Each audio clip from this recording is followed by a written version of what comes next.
I want to become an IPS, but I have one fear about politicians. If I become an IPS, I think I can't implement my own ideas. I think I fully depend on politicians.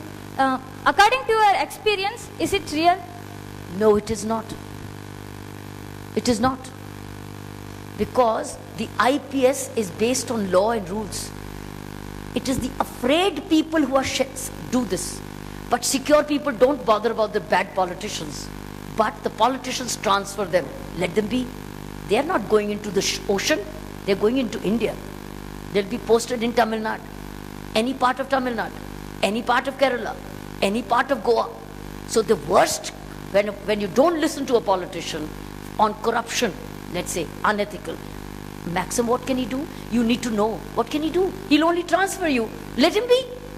But you can do the right thing. That's the point.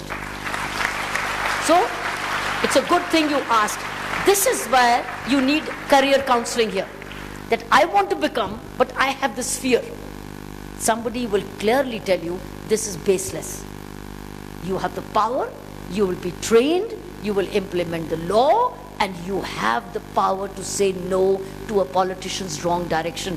And worst come to worst, he can only transfer you. You should be ready to go. So what? You understand? So become an IPS officer now. Thank you, ma'am. Madam, could you please elaborate any such incident, real life incident? Because you might have had many. Any one incident? Next one. Any one incident for us? I was DCP traffic in Delhi in the year 1983. It goes back to 1983 when I was few years into the service.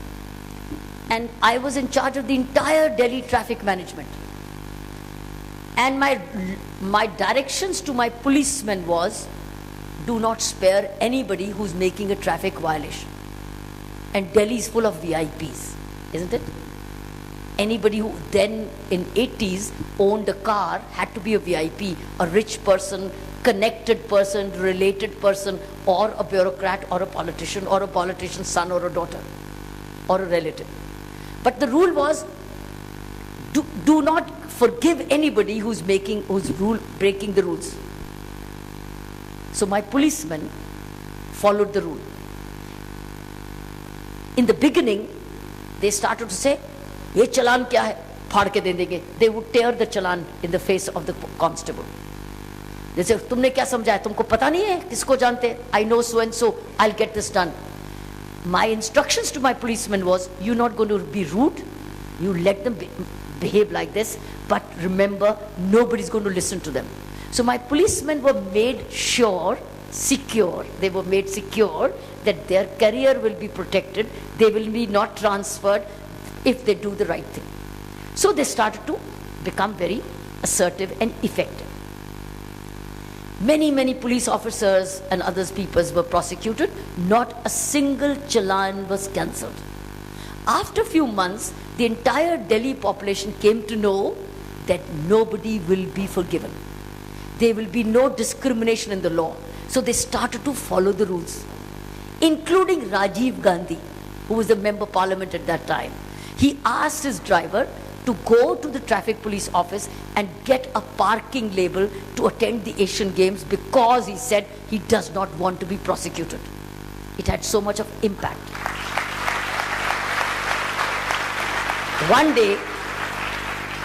One day, my traffic policeman was doing patrolling in Connaught Place, and I was enforcing parking laws very effectively. In fact, during that time, in 1982, I was not called Kiran Vedi. I was called Crane Vedi, because I had deployed so many cranes to remove wrongly parked cars. So one day my police officer with a crane was patrolling Connaught Place. And there was one car which was blatantly violating the parking laws. So he went to that car and said, "Go into the parking lot, you are blocking the road." He said, "Who are you?"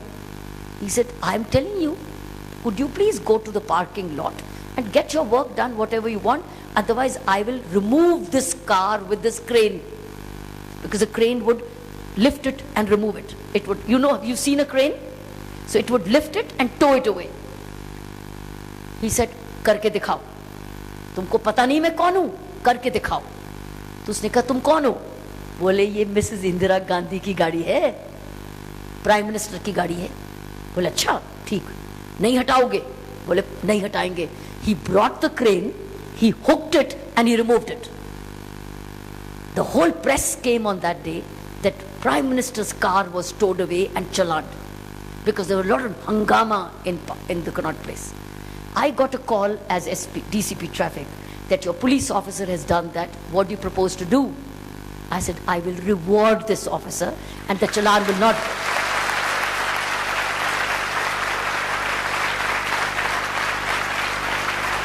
So this is answering your question. This is what I could do because I had the power of the law. You understand that? This was in the month of August 1983. And next year, within 3 months, they transferred me out of traffic police. I went to Goa. I did not mind that. But today it's history that if any time any DCP traffic challaned a Prime Minister's car, it was August 16th, 1983 by Kiran Vedi.